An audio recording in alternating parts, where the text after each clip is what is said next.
Emisión.net.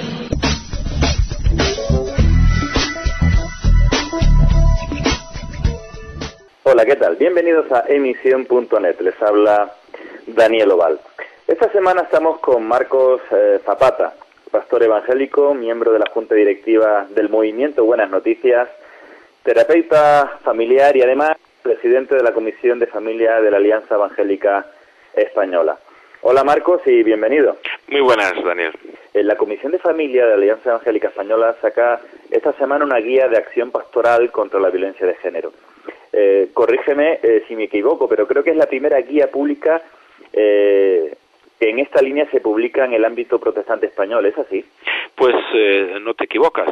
Creo, a menos a mi entender, lo que ha estado de mi parte en la construcción de la guía, he buscado por todo el mundo algo referente y no hay lo que es una guía. Sí ha habido trabajos de algunos terapeutas que han hecho un buen trabajo acerca, a nivel de artículos, a nivel de alguna guía de ayuda para la restauración de mujeres maltratadas, como es Esli Carballo, tal vez una pionera en este área.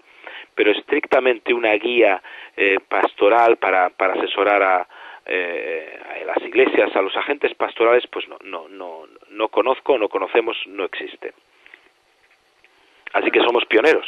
En algo teníamos que ser pioneros. Al tratar este tema, entendemos que también hay violencia de género, Marcos, en el seno de las iglesias evangélicas. Sí.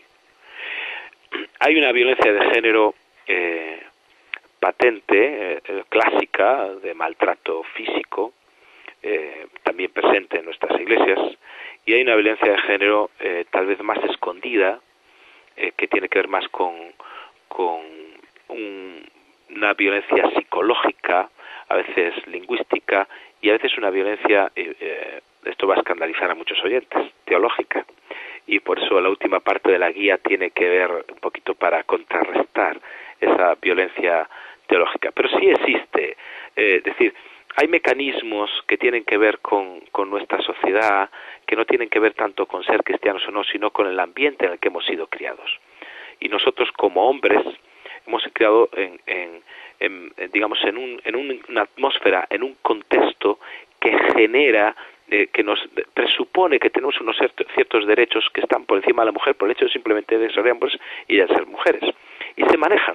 Hay unos pequeños machismos, digamos, coercitivos, donde, por ejemplo, existe parejas que hemos podido trabajar muchas veces con ellas y mujeres donde sienten la intimidación, que está, digamos, que es entre la violencia psicológica, es una maniobra, digamos, que atemoriza, que se ejerce cuando, digamos, el varón ya tiene fama, real o fantaseada, de ser abusivo, de ser agresivo, de que da indicios de que si no se le obedece algo podrá pasar. Ese es un poquito, existe el control del dinero, la no participación en lo doméstico, ¿verdad? Basada en la creencia de que lo doméstico es el mundo de lo femenino y lo público es el mundo de lo masculino. Bueno, la imposición de la intimidad. Hay muchos elementos que podríamos ahora largamente hablar sobre esto.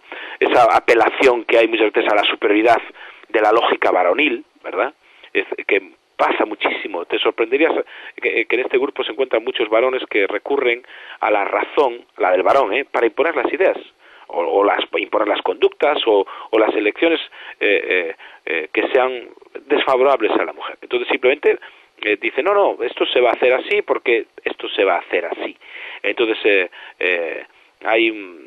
provoca un intenso agobio en la mujer en muchos sentidos, ¿no? Es decir, la mujer se siente un cero a la izquierda, y esto es muy eficaz con mujeres que tienen un modelo perceptivo, digamos, de abordaje de la realidad, donde ellas se sienten menores que los hombres. Es decir, hay coercitivos, hay maneras de violencia encubierta. Es que yo te podría dar verdaderamente una conferencia en este momento y no quisiera extenderme, pero lo que quiero decir es que sí existe, lo que quiero reiterar, esa violencia muy presente dentro del mundo de las iglesias evangélicas. Al abordar ese tema, Marcos, es un tabú, es un área desconocida? ¿Se mira para otro lado al abordar esta cuestión en el seno del protestantismo? Sí, yo creo que sí. Es decir, a veces unas cosas que tenemos que acabar son con ciertos mitos. Los mitos sobre la violencia de género son muy abundantes en muchas partes y entre ellos hay mitos dentro del mundo evangélico que estas cosas no pasan aquí adentro. Y sí pasan. Entonces se quiere mirar hacia otro lado y hay un abordaje a veces pastoral totalmente incorrecto, al punto que los pastores ejercen o ejercemos, o los agentes pastorales, o la propia comunidad, una segunda situación de abuso. Hay una mujer abusada y se le provoca, se le insta a que aguante, a que lo intente, a que le dé una segunda oportunidad, a que entonces se está provocando un segundo abuso, el abuso del hombre más el abuso de la comunidad, que en vez de apoyarla y protegerla mira hacia otro lado. ¿Pero por qué? Porque en el fondo no se quiere creer que esas cosas estén sucediendo dentro de nuestras congregaciones. Y por eso tenemos que aprender a quitarnos el velo de los ojos y empezar a detectar circunstancias, maneras de cómo las mujeres a nuestro alrededor pueden estar siendo maltratadas. La guía que tú coordinas comienza con el tema marco legal, algunas estadísticas y curiosidades históricas. ¿Qué aspectos destacarías?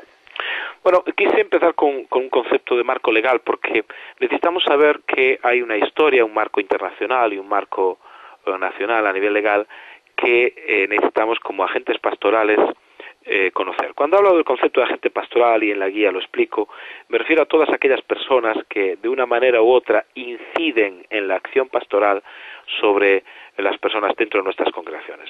Evidentemente están los pastores, pero pueden haber ancianos, diáconos, líderes de célula, líderes de jóvenes, etcétera, etcétera, un largo etcétera. Entonces, hay muchas personas que están ejerciendo esa acción pastoral. Entonces, como agentes pastorales tenemos que saber que nos movemos dentro de un marco legal y no podemos olvidar que nuestra acción tiene una responsabilidad legal. Entonces eso para nosotros es muy importante. Es decir, que ya no vamos a actuar cuando haya una situación de maltrato simplemente como consejeros, sino que estamos legalmente sujetos y ante un juez seríamos responsables si es que aconsejamos en contra de lo que la ley establece. Entonces tenemos que saber las consecuencias de nuestras acciones. Después quise un poquito sé que las estadísticas siempre son frías, pero es necesario tener estadísticas y ver qué es lo que está ocurriendo, para que se nos remueva un poco el corazón. No puede ser que se hable de que hay 7 millones de españolas que han sufrido algún tipo de maltrato físico o psicológico y que nosotros desconozcamos eso. 7 millones de españolas son muchas mujeres en ese sentido. Sí, desde luego. Entonces como que el 74% de las mujeres maltratadas son acosadas por sus parejas incluso también en sus puestos de trabajo. Es decir, o por ejemplo que el 50 no tengo aquí las estadísticas, pero creo que sobre el 50-53% de los hombres que maltrataron a sus mujeres también abusaron sexualmente de sus hijas. Es decir, esto es una barbaridad. Entonces, claro, tenemos que conocer que esos datos están ahí. No son datos inventados, son datos estadísticos recogidos por instituciones muy serias, como es el Instituto Reina Sofía contra la Violencia de Género, en Valencia, el propio Ministerio, y que nos hemos dado cuenta que claro, mira, fíjate, genéricamente el 28% de las mujeres españolas han vivido relaciones sexuales forzadas antes de los 16 años. El 28%, es decir, casi más de un cuarto, casi un tercio de las mujeres han vivido relaciones sexuales forzadas y han tenido que saber integrar eso a sus vidas como si nada pasara, y esto es una barbarie. Y claro, somos herederos de esa historia, y yo por eso hablaba de algunas curiosidades históricas como en la época de Roma, ¿no? Que simplemente a una mujer se la podía matar si era sorprendida en caso de adulterio o incluso en caso de violación, pues si la mujer lo provocaba, a la mujer se le mataba, al hombre no, pero a la mujer sí. O por ejemplo, Jean-Jacques Rousseau, ese filósofo francés del siglo XVIII, que tuvimos que estudiar muchos en la carrera, estudiando pedagogía en la universidad, que nos lo vendieron como un gran pedagogo, pero era un padre nefasto, un padre que te traía maltratando a sus hijos, y él decía, ahora sí puedo leer textualmente, que la mujer está hecha para obedecer al hombre, la mujer debe aprender a sufrir injusticias y aguantar tiranías de un esposo cruel sin protestar. La docilidad por parte de una esposa hará a menudo que el esposo no sea tan bruto y entre en razón. Es decir, este es el tipo de consejeros que teníamos. O Nietzsche, algunos creen que el tercer pensador del siglo XX, junto con Marx y con Freud, decía Nietzsche, vas con mujeres, no olvides el látigo. Y después es el guía de muchísimos que se levantan pensando en los derechos de la mujer. Y aún hoy en día es común la condena a muerte por el hecho de adulterio en países islámicos, como puede ser en Irán, que de todos conocido el caso de esta mujer que quiere ser asesinada o está condenada a muerte. Entonces, la idea de esta primera parte es una visión general un poquito de la historia, del marco legal, de las curiosidades que es importante tener en cuenta. Como hemos estado viendo durante lo que llevamos de entrevista, al hablar de violencia de género, sin duda, el centro es la violencia contra la mujer. Es un tema muy tratado. ¿Qué destacarías de las aportaciones que ofrece la guía? Bueno, la guía, digamos, tiene tres partes vitales, tiene un cuerpo en tres partes. Lo que intentamos es dar una primera parte, es dar un marco teórico muy consistente, porque no podemos actuar dentro de la pastoral sin un marco teórico consistente. Entonces debemos de saber lo básico acerca de lo que es el marco legal, lo que es la violencia contra la mujer, lo que debemos saber lo básico del matador, y tenemos de eliminar los mitos que hay acerca y que tenemos muchas veces adquiridos dentro de la propia pastoral. Entonces lo que hay que dar es ese marco teórico que sea consistente.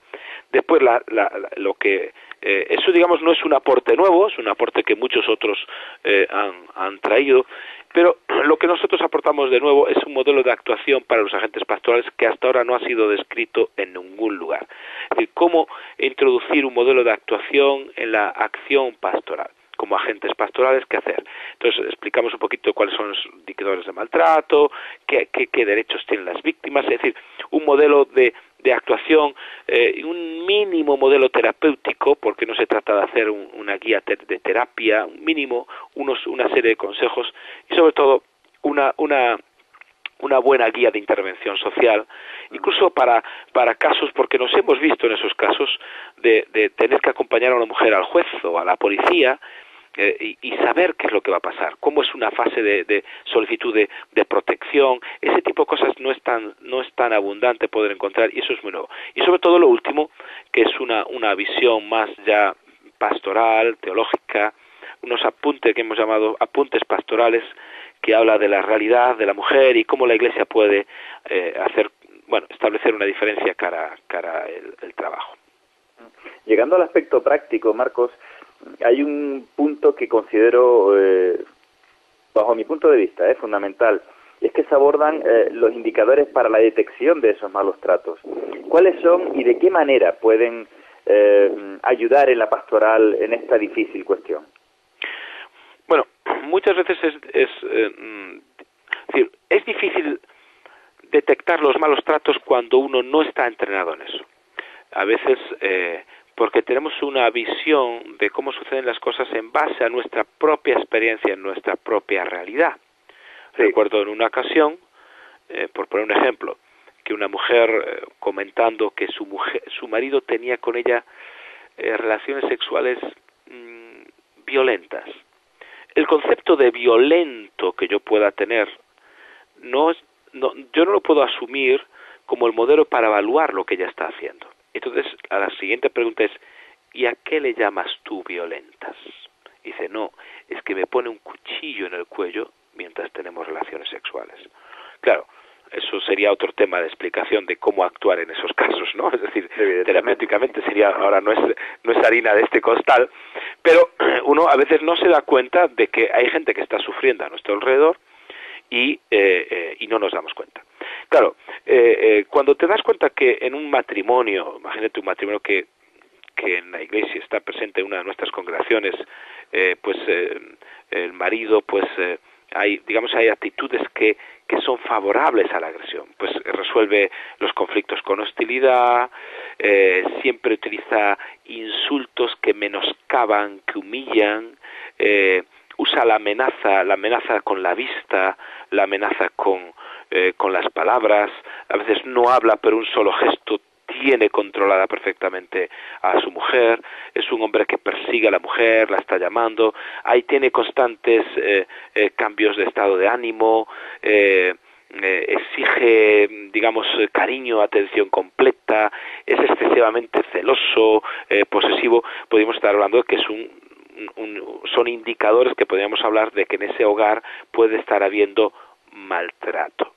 Ahora, cuando la mujer la encuentras como que se aísla, que no participa fácilmente de las actividades de la congregación, manifiesta ansiedad, tiene conductas autodestructivas, a veces el marido dice, mi mujer se intentó suicidar, pero hay que saber por qué. Presenta confusión, a veces te le preguntas qué te pasó, por qué vienes así triste, por qué has llorado, y hace una definición, digamos, vaga de lo que le ha sucedido. Ves que una mujer que ha interiorizado el machismo es una mujer que depende del varón y de todas las figuras de autoridad, tiene dificultades de concentración, en fin, muestra una actitud siempre muy defensiva cuando le preguntas acerca de lo que pasa dentro del hogar. Los niños, no se sabe lo que ocurre dentro del hogar, son detectores no previos al maltrato, es de que ya está habiendo maltrato. Mujeres que presentan miedo, tienden a desvalorizarse, tienen, digamos, una autoestima pendular, de repente está muy bien, está muy mal. Es decir, hay todos unos elementos que en la guía las personas que puedan leerla pues les va a ayudar, ¿verdad? Pero sí hay ese tipo de trastornos. Evidentemente los físicos son más claros de ver, los físicos son muy claros, aunque hay mujeres que se maquillan, que se ponen, pero los físicos son muy claros, ¿no? Los indicadores de violencia sexual, no he querido introducir todo el elemento de la guía de la violencia sexual a fondo, porque requiere un apartado exclusivo casi, y que tal vez abordaremos a lo largo de este año, ¿verdad? Pero que tiene que ver con conductas suicidas, con insomnio, con temor, vergüenza, ansiedad, pero bueno, no es fácil de detectar porque no podemos verlo, ¿no? No podemos verlo. Entonces digamos que hay detectores de maltrato tanto en el agresor como en la agredida, ¿no? Entonces desde un hombre que es despectivo, irónico, insulta, humilla, ves que un hombre que mantiene esa relación de poder dependencia, que no le permite a veces trabajar, participar, pone dificultades para que la mujer se relacione, no respeta a las mujeres, la opinión de su mujer, la desvaloriza, pues esos son detectores de hombres que pueden estar ejerciendo el maltrato dentro del hogar. ¿Qué derechos, Marcos, tienen las víctimas en general? Bueno, los derechos son grandes, sobre todo ahora mismo que hay leyes que nos están asistiendo y las están asistiendo. Evidentemente, independientemente, esto es muy importante, del país del que venga, porque muchas veces muchas mujeres inmigrantes que están sufriendo una proporción muy alta con respecto a las españolas maltrato, a veces tienen miedo a denunciar, tienen miedo a contar por perder sus papeles, porque las detengan, porque las repatrien. Entonces, independientemente del país del que vengan, toda mujer que está pasando una situación de maltrato tiene derecho a la información, al asesoramiento adecuado, va a tener derecho a la asistencia social, no solo para ellos, sino para sus hijos, para sus hijas. Hay servicios asistenciales de emergencia, de apoyo, de acogida, hay servicios de recuperación integral, hay pisos de acogida, hay pagas, hay sueldos de emergencia para esta mujer, le asiste el derecho a la protección de la intimidad para que aunque haya denunciado inmediatamente se guarda su intimidad y no se sepa esa situación. Puedes denunciar, sea en el juzgado, tiene ese derecho, o en la policía, y tiene derecho a solicitar protección, esto es muy importante, y tiene derecho a la restitución, a la reparación del daño y evidentemente a la indemnización del perjuicio que se le haya podido causar. Lo más importante es que la mujer no solo conozca que tiene derechos, sino que debe ejercer esos derechos. Es decir, y nosotros como agentes de la pastoral, una de las cosas que más yo he visto personalmente es que estas mujeres llegan al punto de aprender la indefensión. Es decir, se creen que son indefensas y es una indefensión aprendida y llega a un punto que se exponen tanto a los peligros físicos que ya los asumen, como esta mujer que tenía el cuchillo en el cuello, no se daba cuenta del peligro en el que estaba. No se daba cuenta del peligro que estaba. Es decir, había asumido tanto el rol de víctima que cuando dejaba de ser víctima entraba en una crisis. Recuerdo un caso terrible de una mujer que vino llorando desconsolada y nos decía que su marido la engañaba con otra mujer. Y entonces decíamos, pero ¿cómo es posible? ¿Por qué dices eso? No, mi marido me engaña. Decía, mi marido me engaña. ¿Pero por qué dices eso? Dice, porque ya no me pega. Dice, pero, es decir, ella en su lógica, es decir, el marido le estaba pegando a otra, lógicamente. Es decir, el amor, es decir, porque mientras le pegaba, quiere decir que ella le prestaba atención, era importante, era alguien, es decir, tenía sentido su relación. Y entonces ella detectó rápidamente que dejar de pegarme es que tiene otra mujer. El caso es que era cierto, tenía otra y le pegaba a otra. Entonces, lo importante no solo es que conozcan sus derechos, sino que despierten, ¿verdad?, de esa situación en la que están muchas veces de dominio, de control, y puedan pasar a una situación sin violencia, de igualdad. Entonces, que pasen de esa situación de amenazas a una situación de negociación justa, de intimidación a una situación de conducta no amenazante, de abuso emocional a una situación de respeto, de una situación de aislamiento a una situación de confianza y apoyo.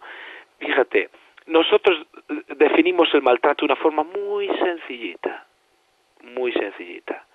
El maltrato es lo contrario al buen trato. ¿Qué es lo que sería buen trato? Si no estás recibiendo un buen trato, estás recibiendo maltrato. Y por eso el maltrato existe dentro de nuestras congregaciones, porque muchas mujeres no están recibiendo el buen trato que merecen como hijas de Dios. Se hace en esta guía una propuesta de modelo de actuación para los agentes pastorales. Sabemos que evidentemente es difícil, pero ¿podrías hacernos un resumen de lo más importante? Sí, puedo hacerlo, aunque es difícil, como bien dices.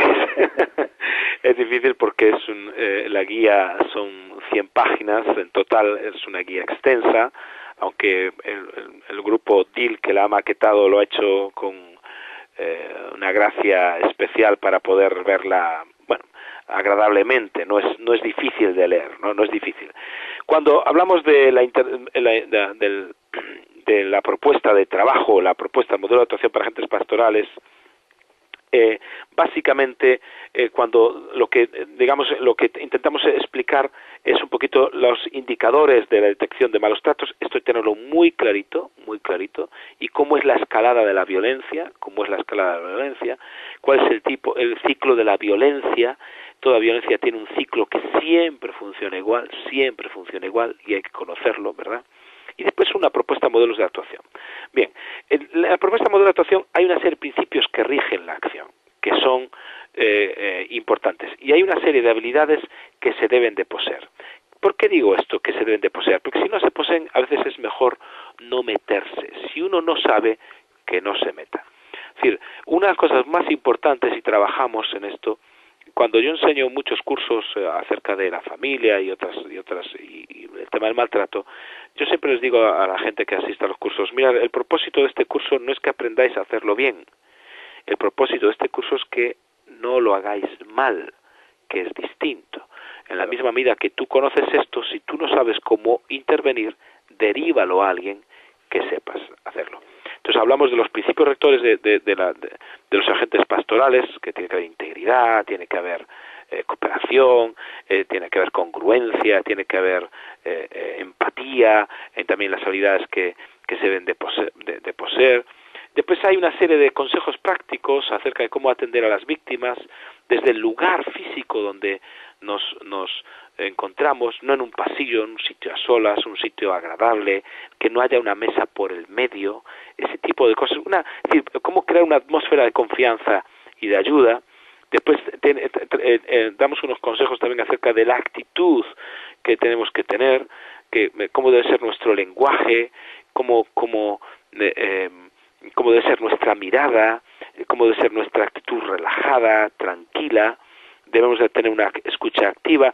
Son cosas que debemos de hacer de una forma muy sencillita y desde luego dando una serie de consejos muy sencillos, sobre todo para no convertirnos en un amigo de Job, ¿verdad? Porque no hay nada peor que empezar a dar consejos. Es que si hubieras hecho, es que si no hubieras hecho, es que si me hubieras hecho caso antes cuando te lo dije, es que si te... Eso es lo peor, ¿verdad? Eso es lo peor que puede haber, convertirnos en un amigo de Job a la hora de ayudar a una mujer maltratada. Ella no necesita que le digan si hubieras hecho, porque ella lo sabía. Lo que tenemos que hacer es simplemente ser empáticos y tener una delicadeza especial para esto. Nos ha gustado mucho también la parte en la que se aborda la intervención social, porque ofrece recursos a veces desconocidos cuando se abordan situaciones de maltrato. ¿Qué serían los aspectos, Marcos, principales? Sí, la intervención social lo que intentamos es un poquito cómo hacer una intervención de urgencia también a la mujer maltratada, ¿no? Es decir, tanto en el caso que se resida todavía en el ámbito familiar, como actuaciones, digamos, en el caso que no resida en el ámbito familiar. Entonces, cómo hacer una intervención social, cómo es una atención de emergencia, qué recursos sociales podemos tener a nuestro alrededor. Básicamente, en casi todas las comunidades autónomas en España, básicamente existen los mismos recursos disponibles para todas las mujeres. ¿A dónde podemos ir? Si a la policía autonómica, si a la policía local, si al puesto de la Guardia Civil, qué lugar primero es más aconsejable para ir. Es decir, ¿qué es una orden de protección? Esto es muy importante. Nos hemos encontrado con hombres en las iglesias con órdenes de protección que engañan a los pastores, diciéndoles, no, esto me lo pusieron porque yo lo pedí. Es mentira. Es decir, deben de saber por qué es una orden de protección, en qué consiste, cómo se solicita, poder tener ese conocimiento para ayudar a la mujer. Incluso cuestiones muy prácticas. Por ejemplo, cuando ante la policía una mujer va y tú la estás acompañando, tienes que saber decirle, mira, tienes que procurar ser breve, directa, contando los acosos, las amenazas. Es decir, no dejes que los nervios te impidan expresarte. Pide palabra, solicita declarar. Si aparece el marido, solicita declarar por separado. Esto es muy importante, porque siempre está el hombre siempre está intimidando constantemente. Va a haber cosas con expresiones que le pueden asustar. Por tu culpa estamos aquí, de esta no sales viva, ¿quién te crees que te vas a caer? ¿Me las pagarás? Yo en una ocasión aparecí en casa de una hermana de la iglesia con la policía, porque el marido me llamó ella diciendo que con el cuchillo que la iba a matar, bueno, y él me quiso intimidar a mí también. Pero ¿qué clase de pastor eres tú que vienes aquí con la policía? Y no me dejé, porque él estaba intimidando a la mujer, me quería, te vas a enterar de esto, y no pasó nada. Debemos de perder miedo a estas cosas. Entonces, la intención de dar una guía social es que los agentes pastorales sepan un poquito el contexto en el que se van a mover y saber cómo valorar y a quién derivar. Y esto es muy importante, ¿verdad? Porque la acción, el propósito de la intervención social del agente pastoral es informar, es apoyar, es persuadir, es poner en relación con nuevas oportunidades a la persona que está pasando esta situación tan terrible. Los temas, la invisible realidad de la mujer cristiana y las iglesias deben hacer la diferencia, ¿son tanto una declaración de principios como una advertencia? Pues son las dos cosas, y lo has definido muy bien. Tanto una declaración de principios como una advertencia. La advertencia tiene que ver a una mala formación a veces de los agentes pastorales que llevan a mujeres que han sufrido abusos durante años a una fácil solución, volviendo a un matrimonio en la cual va a volver a ser, digamos, maltratada, ¿verdad? Y uno se pregunta a veces, ¿por qué el líder, el pastor, hace regresar a una mujer que ha sido maltratada durante años? Y la pregunta es crítica, y la respuesta cae esencialmente, digamos, en convicciones que son correctas, pero son engañosas al momento. Es decir, una tiene que ver a lo mejor con respecto a la santidad del matrimonio, otras tiene que ver con la importancia de la sumisión en un matrimonio, y otra tiene que ver con el perdón cristiano. Convicciones correctas pero mal llevadas, y a lo largo de ese artículo intentamos dar luz en este asunto de una forma práctica, y también dando unos consejos acerca de lo que es la separación terapéutica, que creo que es importante introducirla aquí.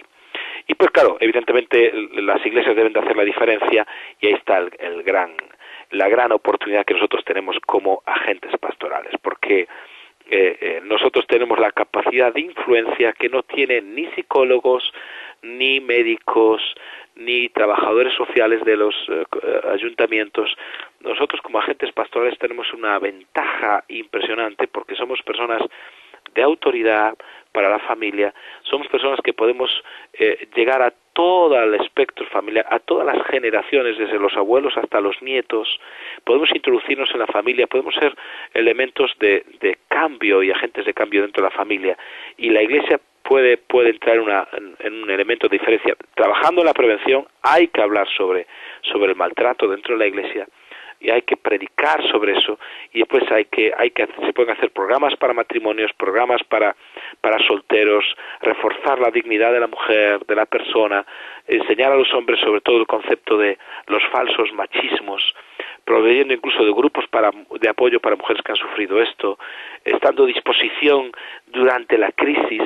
Es una cosa que muchas veces no pueden hacer otros agentes sociales, y la Iglesia está en un lugar privilegiado de ayuda al respecto, y es lo que se intenta a través de estos artículos. Termina esta guía con varios aspectos desde luego muy atractivos. Por ejemplo, las mujeres, el Mesías y Pablo, y señorear con Adán. ¿No era Pablo un misógeno y lleva un producto de la costilla de Adán? Marcos, sí, ¿cómo dar un enfoque global a la dignidad de la mujer desde la Biblia en su conjunto? Un judío, cuando se levantaba, un buen judío, fariseo, cuando se levantaba por la mañana, unas cosas que oraba o rezaba, o como quieran oír nuestros oyentes, era decir: Señor, gracias que no me has hecho esclavo, gracias que no me has hecho gentil, gracias que no me has hecho mujer. Cuando una mujer tenía que escuchar día tras día esa oración de su marido o de su padre, eso ya es una situación en sí misma de violencia. A través de estos artículos que Antonio Cruz y que nuestro querido amigo Luis Marián escriben, y que tomé de Protestante Digital, ¿verdad? Son artículos entre muchos que había, pero me gustaron por su claridad, porque demuestran claramente cómo no solo Pablo no es misógino, y no solo la Biblia no es misógina, sino es todo lo contrario. Pablo establece un verdadero movimiento de liberación de la mujer, sobre todo cuando escribo que ya no hay judío ni griego, no hay esclavo ni libre, no hay varón ni mujer, porque todos vosotros sois uno en Cristo. Y la Iglesia primitiva no marginó al sexo femenino, no lo marginó. Imagínate el impacto para una mujer de aquel tiempo, ¿verdad?, que oye que ya no hay varón ni mujer, que somos uno en Cristo, que ellas no tienen que separarse a orar en otro templo diferente o en otra sala diferente, como pasaba en la sinagoga o como pasa actualmente en las mezquitas, donde las mujeres no pueden orar con los hombres, ¿verdad? Y intentamos ver cómo la Escritura habla de un montón de mujeres que eran realmente importantes dentro del ministerio de Pablo, porque hay que desmitificar precisamente ese punto de superioridad masculina per se, por el hecho de ser hombre, y eso es lo que hay que desmitificar, y ver cómo desde Adán hasta Cristo, ¿verdad?, ver ese segundo Adán que es Jesús, cómo redime a las mujeres, cómo las eleva a un lugar de dignidad. Maltratar a una mujer es maltratar la imagen de Dios. Dios creó al hombre, varón y hembra los creó, al ser humano. Maltratar a la mujer es maltratar a la imagen de Dios, como decía, y es ir en contra directamente de la perfecta voluntad de Dios para nuestras familias. Por eso, desde nuestras iglesias, desde nuestras comunidades, desde nuestros contextos sociales, tenemos que levantar una voz profética y no solo ser espectadores de lo que está sucediendo en un país donde en un año como este han muerto 71 mujeres, sino inmediatamente levantarnos como agentes de transformación social, agentes de cambio y agentes de denuncia, y también que nuestras iglesias sean un refugio, una ciudad de refugio para tantas mujeres que no saben dónde encontrar ayuda ni la dignidad perdida. ¿Algo más que para concluir quieras añadir o comentar? Nada más, que tenemos por delante, como todo reto que se nos presenta en la sociedad, una gran oportunidad. La sociedad española está trayendo respuestas a nivel legal y a social muy interesantes, pero todavía cojea en una respuesta que es integral, que tiene que ver con una labor espiritual que las iglesias podemos hacer en este área y podemos colaborar con otros agentes sociales que están trabajando en este área. Así que ánimo, trabajemos aquí porque el Señor estará con nosotros. Muchas gracias, Marcos. Y quien desee ver o descargarse este documento del que hemos estado hablando a lo largo de toda esta entrevista y que tras haberlo leído creemos sinceramente que es una de las mejores herramientas cristianas y seculares en la lucha contra el maltrato de la mujer y la violencia de género, pueden hacerlo visitando la web de la Alianza Evangélica Española, www.aeesp.net, y entrando concretamente en la Comisión de Familia. Marcos, nos despedimos. Muy bien. Pero antes de despedirnos, me gustaría la confirmación a un rumor. De fuentes generalmente bien informadas, Marcos, se nos asegura que el nuevo Protestante Digital tendrá una sección dedicada exclusivamente a la familia y que precisamente vas a coordinar tú, ¿es así? Desde luego estás bien informado. Ya veo que hasta los Wikileaks se salen estas cosas. Hombre, tengo mis contactos, sí.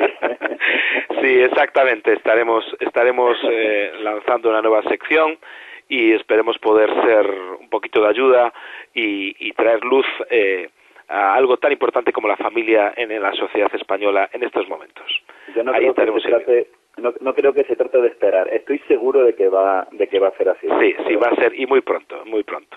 Uh-huh. Lo verás pronto, sí, señor.